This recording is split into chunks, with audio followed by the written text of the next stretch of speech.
السلام علیکم۔ آج ہم جانیں گے امام مہدی اور ایک ظالم بادشاہ جس کا نام سفیانی، جو لوگوں پہ ظلم کرے گا اور اللہ تعالیٰ اس کے لشکر کو کیوں زمین میں دست لے گا، جانتے ہیں آج اس ویڈیو میں۔ امام مہدی علیہ السلام کے ظہور کا سن کر شام کا ایک ظالم بادشاہ سفیانی جس کا تعلق بنو امیہ سے ہوگا، وہ اپنی فوج امام مہدی علیہ السلام اور ان کے لشکر کو ختم کرنے کے لیے بھیجے گا، لیکن مکہ اور مدینہ کے درمیان میدان بیدا کے اندر اسے اللہ تعالیٰ زمین کے اندر دنسا دے گا۔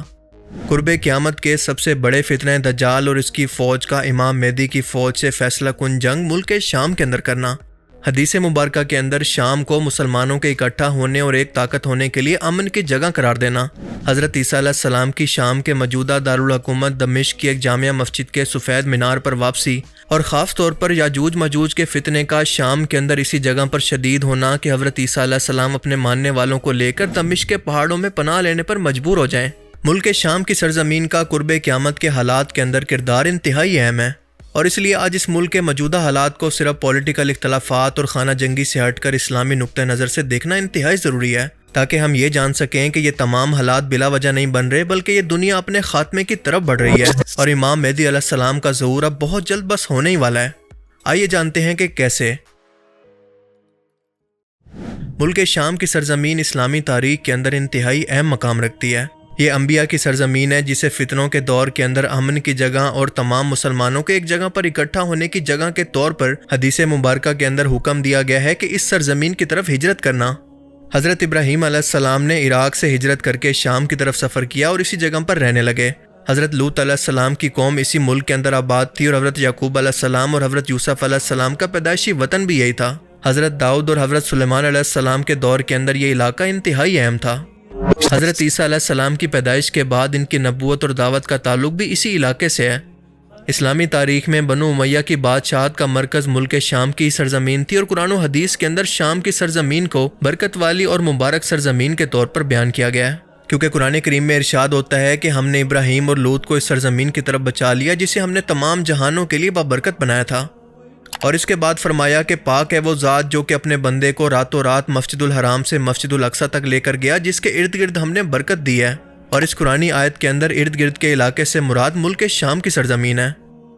رسول پاک صلی اللہ علیہ وسلم نے ارشاد فرمایا کہ ملک شام کی طرف ہجرت کرو، کیونکہ یہ سرزمین انبیاء کی سرزمین ہے۔ آپ صلی اللہ علیہ وسلم نے ملک شام کو آخری وقتوں کے اندر فتنوں کا مرکز، لیکن انہی فتنوں سے محفوظ رہنے والی سرزمین بھی قرار دیا، یعنی یہ فتنے شروع بھی اسی ملک سے ہوں گے اور ختم بھی اسی سرزمین سے ہوں گے۔ آپ صلی اللہ علیہ وسلم نے فرمایا کہ میری امت کا ایک گروہ ہمیشہ حق پر قائم رہے گا، اور وہ ملک شام کے اندر ہوں گے۔ امام مہدی کے ظہور کی دو اہم ترین نشانیاں ایسی ہیں جو کہ ڈائریکٹ ملک شام کے موجودہ حالات سے جڑی ہوئی ہیں۔ پہلی نشانی یہ کہ امام مہدی کے ظہور سے پہلے مسلمانوں کی حالت انتہائی قابل رحم ہوگی، وہ انتہائی بری حالت کے اندر ہوں گے، ان پر ظلم و ستم ہو رہا ہوگا، ان کا مسلسل قتل عام ہوگا، لیکن پوری مسلم دنیا کے اندر ایک ایسا لیڈر نہیں ہوگا جو کہ ان تمام مسلمانوں کے لیے آواز اٹھائے، ان کے ساتھ پریکٹیکلی طور پر کھڑا ہو، جیسا کہ آپ نے غزہ کے اندر دیکھا۔ کوئی ایک مسلم لیڈر بھی یہ جرات نہیں کرے گا کہ امت مسلمہ کو اکٹھا کر کے ان کی فوج کا سپہ سالار بنے۔ دنیا بھر کے مسلمانوں پر اس قدر ظلم و ستم کے بعد اکثر ایتھیسٹ یہ سوال کرتے ہیں کہ مسلمان مل کر اپنے اللہ سے اس کے لیے مدد کیوں نہیں طلب کرتے؟ ان کا اللہ، ان کا خدا ان کی مدد آخر کیوں نہیں کرتا؟ تو ان لوگوں کے لیے جواب یہ ہے کہ اللہ تعالیٰ نے اس مدد کا وعدہ پہلے ہی امام مہدی علیہ السلام کی صورت ایک سپہ سالار کی صورت کر رکھا ہے، اور اب آپ دیکھ رہے ہیں کہ یہ تمام حالات اسی کی طرف بڑھ رہے ہیں۔ امام مہدی کی آمد سے پہلے مسلمان آپس میں فرقہ واریت سے اتنا تقسیم ہو چکے ہوں گے کہ ایک دوسرے پر کفر کے فتوے دے چکے ہوں گے، اور اسی دوران مکہ کے اندر حج کے دوران امام مہدی علیہ السلام کا ظہور ہوگا۔ حجر اسود کے پاس تمام مسلمان ان کو پہچان کر ان کی بیعت لیں گے۔ اس وقت دنیا کے تمام مسلمان ملک خصوصاً عرب ملکوں کے اندر ایک ایک کر کے عالم کفر نے جن ملکوں کو تباہ کر دیا، ان کے اندر افغانستان، عراق، فلسطین، لبنان، لیبیا اور اب ملک شام بھی ہے۔ اور پیشن گوئی کے مطابق آج آپ دیکھیں گے کہ پوری دنیا کے ظلم و ستم کا شکار صرف مسلمان قوم اس وقت قابل حالت رحم کے اندر ہے، اور پوری امت مسلمہ کے اندر ان کو لیڈ کرنے والا کوئی لیڈر اس وقت موجود نہیں ہے، اور آنے والے وقتوں کے اندر یہ حالات مزید بدتر ہونے جا رہے ہیں، اور اسی زمانے کے اندر امام مہدی علیہ السلام کا ظہور ہونا تھا۔ ملک شام سے متعلق دوسری نشانی ایک ایسے ظالم بادشاہ کا اس ملک سے نکلنا ہے جو کہ انتہائی ظالم اور انتہائی مکار ہوگا، اور تمام مسلم دنیا پر قبضہ کرنے کی کوشش کرے گا، اور اس کا نام ہوگا سفیانی۔ اس کا سلسلہ نسب بنو امیہ یعنی ابو سفیان کی نسل سے ہوگا۔ سفیانی کے فتنے کی پیشن گوئی نبی پاک صلی اللہ علیہ وسلم نے کچھ ایسے کی ہے کہ سفیانی شام کے علاقے سے خروج کرے گا اور ظلم و جبر کا بازار گرم کرے گا۔ یہ ایک ظالم حکمران ہوگا جو کہ اپنے دھوکے اور فریب سے لوگوں کو گمراہ کرے گا، اور شام کے موجودہ حالات کو دیکھیں تو یہ بد امنی اور اس ملک کا ٹوٹ کر کئی باغی گروہوں کے اندر بڑھ جانا، یہ سب کچھ اسی طرف اشارہ نہیں کر رہا کہ یہ ظالم بادشاہ کے اقتدار میں آنے کا ابتدائی دور ہے، اور حالات مکمل طور پر ویسے ہی بن رہے ہیں۔ اور زیادہ دیر نہیں کہ انہی باغی گروہوں کا ایک کمانڈر، ایک ایسا شخص اقتدار کے اندر آئے گا جس کا نام ہوگا سفیانی، اور یہ شخص اپنی حکومت اور طاقت کے اقتدار کے نشے کے اندر پوری مسلم دنیا پر قبضہ کرنے کی کوشش کرے گا، کہیں پر ظلم و ستم سے، کہیں پر جنگوں سے، تو کہیں پر اپنی مکاری اور چالاکی سے۔ باقی مسلمان ملکوں کی کمزوریوں کا فائدہ اٹھا کر وہ اس مقصد کے انتہائی قریب ہوگا، لیکن اچانک سے اس کو خبر ہوگی کہ مسلم دنیا کو لیڈ کرنے والا اور اس کی حکومت کو الٹنے والا ایک سپہ سالار دنیا کے اندر مکہ میں ظاہر ہو چکا ہے، اور وہ سپہ سالار اور کوئی نہیں ہوگا بلکہ ہوں گے امام مہدی، اور پورے عرب سے مجاہدین ان کے لشکر کے اندر جڑنا شروع ہو جائیں گے۔ سفیانی یہ دیکھ کر فوراً اپنا لشکر ان سے مقابلہ کرنے کے لیے بھیجے گا، لیکن حدیث مبارکہ کے الفاظ کے مطابق اللہ تعالیٰ میدان بیدا یعنی مکہ اور مدینہ کے درمیان ایک میدان کے اندر اس کے لشکر کو زمین کے اندر ہی دنسا دے گا، اور امام مہدی سفیانی اور اس کے لشکر کا خاتمہ کریں گے۔ اس کے بعد خراسان سے کالے جھنڈے کی جماعتیں نکل کر امام مہدی کے ساتھ ان کے لشکر کے اندر شامل ہوں گی، اور یہ فوجیں مل کر فلسطین اور یروشلم کو آزاد کروائیں گی۔ فلسطین کے اندر ہی جنگ ہرمجدون یعنی تیسری عالمی جنگ کا آخری مارکہ ہوگا، اور اس کے بعد دجال کا ظہور ہوگا۔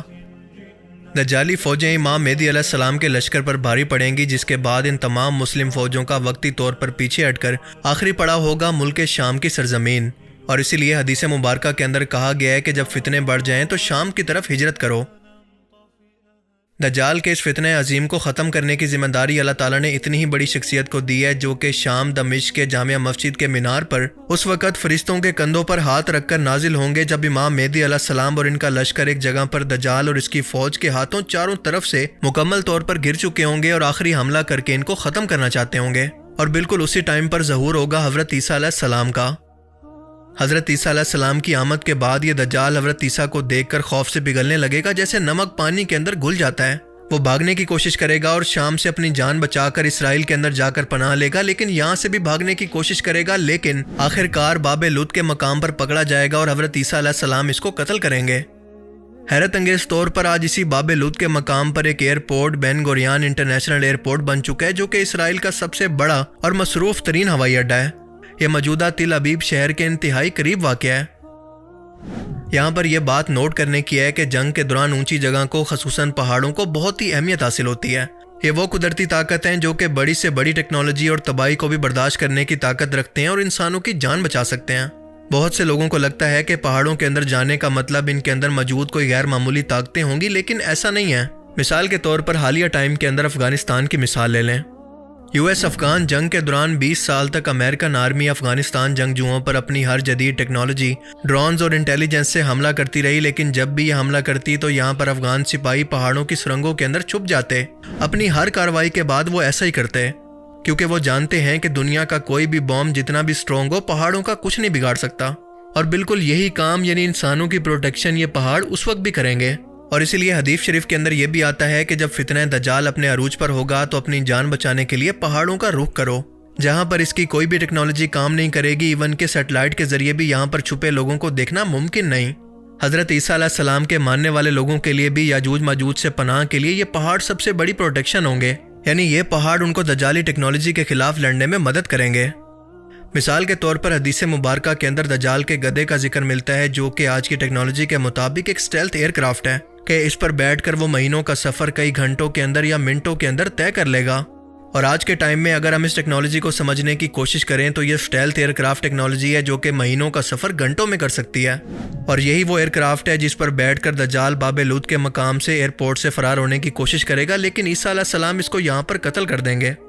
بالکل اسی طرح سے یاجوج ماجوج کی تمام ٹیکنالوجی ان پہاڑوں کے آگے فیل ہو جائے گی۔ اور اگر ہم یہ مان لیں کہ ایسا نہیں ہو سکتا اور یہ کوئی غیر انسانی ایلین مخلوق ہے، تو کامن سینس کی مانیں تو سوال پیدا ہوتا ہے کہ یاجوج ماجوج کی اتنی بڑی فوج اس پہاڑ پر کیوں نہیں چڑھ سکتی جس پر عیسیٰ علیہ السلام اپنے ساتھیوں کے ساتھ موجود ہوں گے؟ ہم ایک ایسی مخلوق کی بات کر رہے ہیں جو کہ سمندروں کا پانی پی کر ختم کر سکتی ہے، قتل و غارت کے بعد سب کچھ تباہ کر سکتی ہے، زمین پر جنگ کرنے کے بعد یہ کہہ سکتی ہے کہ اب آسمان والے کی باری ہے، تو سوچ کر دیکھیں کہ کیا اس کے لیے یہ مشکل کام ہے؟ اس کا مطلب یہ ہے کہ وہ انسانی مخلوق ہی ہے لیکن بہت زیادہ ایڈوانس ٹیکنالوجی کے ساتھ، جس کو ہم دجالی ٹیکنالوجی کہتے ہیں۔ خیر یہ آج کا ہمارا ٹاپک نہیں ہے۔ شام کے موجودہ حالات قرب قیامت کے اس وقت کے مزید قریب ہونے کی طرف اشارہ کر رہے ہیں، اور بہت سارے لوگوں کو لگتا ہے کہ بشار الاسد جیسے ظالم کی حکومت کا خاتمہ ہونے کے بعد شام اب مکمل طور پر آزاد ہو چکا ہے۔ اور کچھ لوگوں کو تو میری لاسٹ ویڈیو کے اندر یہ سمجھ ہی نہیں آ رہا تھا کہ حق پر کون ہے، اور میں باغیوں کو مجاہدین کیوں نہیں کہہ رہا۔ مختصر بات یہ ہے کہ اس تمام خانہ جنگی سے فائدہ صرف اور صرف اسرائیل کو ہوا ہے، کیونکہ فلسطین کے بعد عراق، پھر لبنان اور اب شام کی تباہی سے اس کے لیے گریٹر اسرائیل کا راستہ بالکل صاف ہو گیا ہے۔ امریکہ اور اسرائیل نے مسلک کارڈ کا استعمال کر کے ایک سنی گروپ کو سپورٹ کیا اور دوسرے کو اس کے آگے کر دیا، جس سے مسلمان اکٹھے ہونے کی بجائے ایک بار پھر سے تقسیم ہو کر آپس میں مسلک یعنی شیعہ سنی کی بحث میں پڑ گئے ہیں۔ ایک بات آپ یاد رکھیں کہ یہ تمام ملیٹنٹ گروپ بغیر پیسے اور سپورٹ کے نہیں چل سکتے۔ میں یہ نہیں کہتا کہ یہ لوگ بدنیت ہوں گے، بلکہ انجانے کے اندر ان کو استعمال کیا گیا ہے۔ میرا ماننا ہے کہ ایران نے جو بشار الاسد کی ناجائز حکومت کو سپورٹ کیا وہ بھی غلط تھا، اور ان مجاہدین کا دشمن کے ہاتھوں چاہے انجانے کے اندر استعمال ہو جانا بھی غلط ہے، کیونکہ اس کا کوئی رزلٹ نہیں نکلے گا۔ یہ کوئی ایک گروپ نہیں ہے بلکہ بہت سارے گروپ سے مل کر بنی ایک جماعت ہے، جو کہ بہت جلد آپ دیکھیں گے کہ اپنے مفادات کی خاطر تقسیم بھی ہو جائے گی۔ لہٰذا آپ یہ جان لیں کہ بشار الاسد جیسے ظالم ڈکٹیٹر کی حکومت ختم ہونے کے بعد اب شام کے حالات بہتر نہیں ہوں گے، بلکہ آنے والے ٹائم کے اندر مزید بدتر ہونے والے ہیں۔ اگر ہم ان تمام حالات کو غور سے دیکھیں تو ہم واضح طور پر یہ سمجھ سکتے ہیں کہ ان تمام حالات سے سب سے زیادہ فائدہ اٹھانے والا کون ہے، اور اس کے بعد پوری کہانی خود بخود سمجھ میں آ جاتی ہے۔ آپ نیوز میں خود سن چکے ہیں کہ اسرائیل نے بہانے سے شام کے گولان ہائٹس کے علاوہ باقی علاقے کو بھی قبضانا شروع کر دیا ہے۔ گولان ہائٹس ایک ٹائم کے اندر شام کا حصہ تھا، لیکن 1966 کی عرب اسرائیل جنگ کے بعد یونائٹڈ نیشن نے اس کو بفر زون بنا دیا، یعنی نہ یہ علاقہ شام کے کنٹرول میں ہوگا اور نہ اسرائیل کے۔ لیکن ابھی خبروں کے مطابق اسرائیل نے غیر قانونی طور پر اپنے ٹینکس اور ایئر کرافٹ سے اس علاقے پر قبضہ کر لیا ہے، اور شام پر مسلسل 500 کے قریب حملے کیے ہیں۔ شام کا دارالحکومت دمشق، جو کہ یہاں سے کچھ گھنٹے دور ہے، وہاں کے اہم ترین ملٹری اور سرکاری ٹھکانوں پر بھی اس نے حملہ کیا ہے، اور سب سے بڑھ کر جان بوجھ کر شامی آرمی کے ٹینکس اور ہیلی کاپٹرز کو بھی تباہ کر دیا ہے، تاکہ جو بھی حکومت یہاں پر مستقبل میں بنے وہ اتنی لنگڑی اور کمزور ہو کہ اگلے 10-20 سال تک چاہ کر بھی اسرائیل کا کچھ نہ بگاڑ سکے۔ اب اس تمام صورتحال کے اندر ہم نے گھبرانا نہیں ہے، بلکہ یہ تو ہمارے لیے خوشی کی بات ہے کہ امام مہدی علیہ السلام کا بہت جلد ظہور ہونے والا ہے، جو کہ ایک بار پھر سے عیسیٰ علیہ السلام کی آمد کے بعد اس پوری دنیا کو امن سے بھرنے والے ہیں۔ بس ہمیں اپنے آس پاس حالات پر کڑی نظر رکھنی ہے اور امام مہدی علیہ السلام کے ظہور کے بعد ان کی آرمی میں شامل ہونا ہے، اور اب یہ تمام حالات بس اسی طرف اشارہ کر رہے ہیں کہ ان کے آنے کے اندر اب زیادہ دیر نہیں۔ اللہ تعالیٰ سے دعا ہے کہ وہ ہمیں بھی ان خوش نصیبوں کے اندر شامل فرمائے جو کہ امام مہدی علیہ السلام کی فوج کا حصہ ہوں گے، اور رسول اللہ صلی اللہ علیہ وسلم کی پیشن گوئی کے مطابق وہ اس وقت امت کے سب سے بہترین لوگ ہوں گے۔